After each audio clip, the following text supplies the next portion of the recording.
Salut tout le monde, c'est Wids, j'espère que vous allez bien. La WWE nous cache plein de petits secrets hyper intéressants et certains d'entre eux sont découverts lorsque des caméramans les filment sans faire exprès. C'est alors diffusé au monde entier devant des millions de téléspectateurs. Aujourd'hui, je vous partage quelques-uns de ces moments filmés par accident à la WWE, et c'est hyper intéressant. Si vous aimez la vidéo, n'oubliez pas de vous abonner à la chaîne, ça me ferait super plaisir, et on est parti sans plus attendre.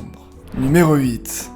J'avais déjà eu l'occasion de vous en parler dans une précédente vidéo, la WWE n'hésite pas à compacter le public d'un côté de l'arène durant les shows télévisés pour toujours donner l'impression à l'écran que les arènes sont pleines à craquer. On avait par exemple découvert durant le show Stomping Ground en 2019, qui se déroulait au Tacoma Dome de Washington, que même si à l'écran l'arène de 18 000 places semblait complète, en réalité la WWE avait complètement bouché l'un des côtés. Il n'y avait que 4 500 fans réellement présents ce soir-là. Et bien durant SummerSlam en 2022, il se passera la même chose. Une immense partie des gradins était complètement vide. Un fan va d'ailleurs poster une vidéo sur son Twitter où on pourra clairement le voir. Normalement, la WWE n'est pas censée le montrer à l'écran. Toutes les caméras sont orientées du côté où sont les fans. Mais malheureusement, durant l'entrée de Shayna Baszler, l'un des caméramans va accidentellement filmer ses sièges vides durant quelques secondes. On pourrait également parler d'un épisode de SmackDown en août 2017. Comme vous pouvez le voir sur cette image, il y avait plein de sièges vides, et ce qui est marrant, c'est que lors des plans larges, la WWE essaiera de le cacher. Par exemple, lorsque Chad Gable et Shelton Benjamin faisaient leur entrée, habituellement on voyait un plan plutôt large de toute l'arène. Et bien ce soir-là, ce plan sera beaucoup plus serré pour ne pas montrer les sièges vides. Numéro 7. Pour ceux qui s'en souviennent, je vous avais partagé un moment filmé totalement par accident en 2019. Ce qu'il faut savoir, c'est que lorsqu'il y a un show télévisé à la WWE, les catcheurs se rendent très tôt dans l'arène. Même si le spectacle commence dans la soirée, ils sont sur place vers 13h ou 14h pour les répétitions. Et ces répétitions, c'est pour tout le monde, les catcheurs, mais aussi la production. Sauf que durant un show d'NXT UK en novembre 2019, une vidéo va fuiter dans laquelle on pourra voir de nos propres yeux les répétitions, avec des catcheurs qui se sont affrontés plus tard dans la soirée, en train de s'entraîner à faire certains mouvements. La WWE avait en fait publié en non répertorié ce live sur sa chaîne YouTube, donc seuls ceux qui avaient le lien pouvaient normalement le voir, sauf qu'ils l'ont accidentellement ajouté dans une playlist publique et ça permettait donc à n'importe qui de tomber sur le live par hasard. Sachez qu'il est arrivé un moment assez similaire à l'AEW. Durant la seconde édition de Double or Nothing en 2020, la compagnie était en direct sur YouTube avant le show. Le problème, c'est qu'une personne de la production va accidentellement changer de scène et ça switchera sur l'une des caméras de l'arène pendant quelques secondes. On pourra ainsi voir Brody Lee et Jon Moxley en train de répéter des mouvements alors qu'ils étaient censés s'affronter le soir même, et on pourra également voir MJF à côté de Jungle Boy alors qu'ils devaient eux aussi se combattre quelques heures plus tard. Je ne vous parle pas de tous les autres catcheurs, arbitres et membres de la production autour qui ne pensaient absolument pas être vus par tout le monde. Un moment diffusé par accident qui méritait largement sa place dans cette vidéo. Numéro 6. Vous connaissez probablement cette légende concernant les commentateurs à la WWE. Vince McMahon en backstage n'arrêterait pas de leur donner des instructions en live, parfois en leur gueulant dans les oreilles. Et bien parfois, des membres de la production ne se sont pas juste fait engueuler dans leur casque, mais bien en direct devant tout le monde. On remonte en octobre 1998 durant le show Halloween Havoc de la WCW. Ce soir-là, il y aura un match entre Bret Hart et Sting pour le titre de champion US. Après avoir utilisé une batte de baseball, Bret finira par porter son sharpshooter pour remporter le combat. Par la suite, il devait y avoir un segment dans lequel des médecins venaient récupérer Sting sur un brancard, sauf que l'un des caméramans n'était pas au courant et pensait que c'était fini. Il va ainsi passer devant la caméra et obstruer le champ à plusieurs reprises. C'est alors qu'un autre membre de la production va littéralement lui gueuler dessus.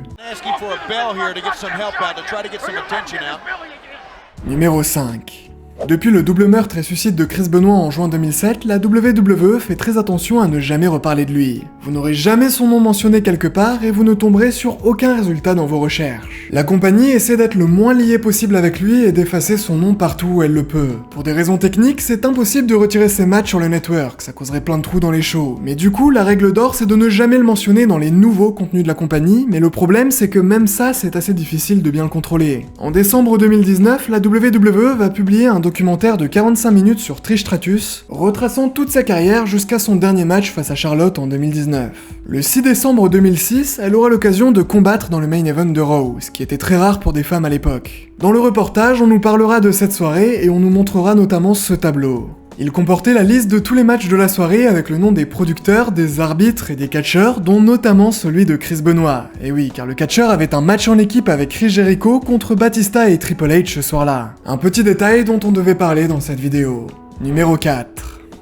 Récemment sur la chaîne, je vous parlais de ces moments où John Cena était assez iconique. Mais s'il y a bien un élément qui le caractérise, c'est de gueuler super fort quand il veut parler à des catcheurs. Vous le savez, dans le catch, pour bien planifier un combat, il y a souvent des répétitions avant le show et durant le combat, ils communiquent entre eux pour annoncer quel est le prochain mouvement à faire ou donner des instructions. Mais John Cena, pour le coup, n'a aucune discrétion et on pourra de nombreuses fois l'entendre parler, comme par exemple durant son match en décembre 2022 en équipe avec Kevin Owens contre Roman Reigns et Sami Zayn.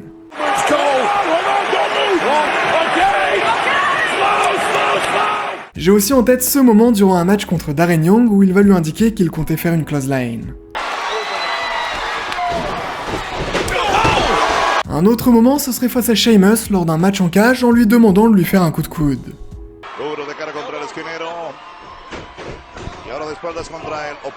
On pourrait aussi parler de ce moment face à CM Punk lorsqu'il lui demandera de lui donner un coup de pied.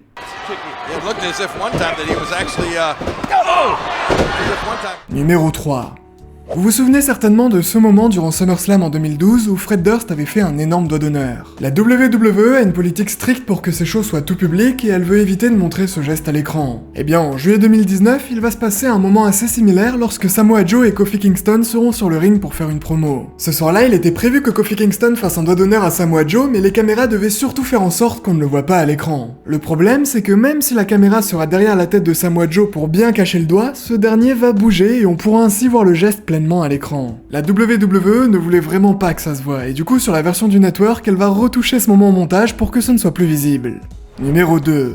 En décembre 2017, autour de TLC, Dean Ambrose commencera à avoir une douleur au niveau du bras droit. Il va se mettre à gonfler de plus en plus au fil des semaines, au point où il ne pouvait même plus exercer de pression sur son bras. Il avait en fait subi une blessure assez sérieuse au niveau du triceps. En décembre 2017, la WWE va alors lui faire simuler une blessure au niveau de ce même bras durant un match, aggravée ensuite par Samoa Joe qui refermera violemment une malle par-dessus. C'était évidemment un prétexte pour permettre à Dean Ambrose d'être écarté des écrans le temps de se faire soigner. Mais justement, le catcheur va subir une opération, sauf qu'elle va lui causer une infection. Il va passer des semaines sous antibiotiques pour tenter de se soigner, et il indiquera même que cette infection avait failli le tuer. Heureusement, il s'en sortira et pourra à nouveau reprendre les entraînements pour préparer son retour après 8 mois d'absence. Pour l'occasion, un mini-documentaire sera tourné en même temps, il y aura des caméras qui vont le suivre H24 et on pourra ainsi assister à cette scène. I am feeling good. I happen to be feeling fantastic. Thank you for asking.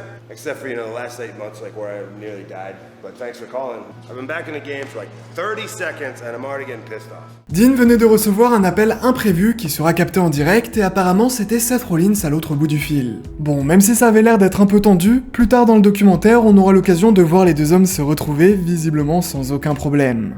Numéro 1.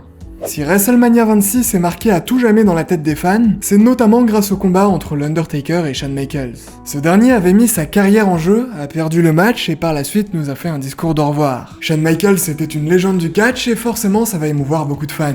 Mais en 2018, il sortira finalement de sa retraite pour faire un nouveau match à Crown Jewel. Il sera en équipe avec Triple H pour affronter l'Undertaker et Kane. Ce match ne sera pas vraiment bien accueilli par les fans.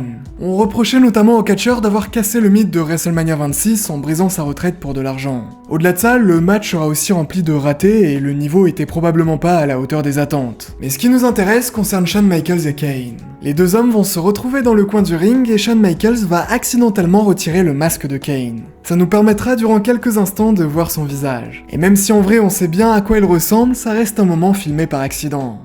Voilà, on arrive à la fin de cette petite vidéo, j'espère sincèrement qu'elle vous aura plu. Si c'est le cas, comme d'habitude, n'hésitez pas à vous abonner à la chaîne en activant la petite cloche des notifications, ça me ferait super plaisir. On se revoit très vite pour de nouvelles aventures et d'ici là, portez-vous bien. C'était Weeds, bye tout le monde. Je veux être allongé au soleil, genre petite canette à la main. Weed, barrette, chic, laser, kick, malaise à la bien. Kiss, la taille à la main, faut que je finalise. Au pays des merveilles, Narvalo, je chinalise. Je veux que la foule aboie, c'est stystère, gros bouyaka, bouyaka. Voilà le ré mystère, yo.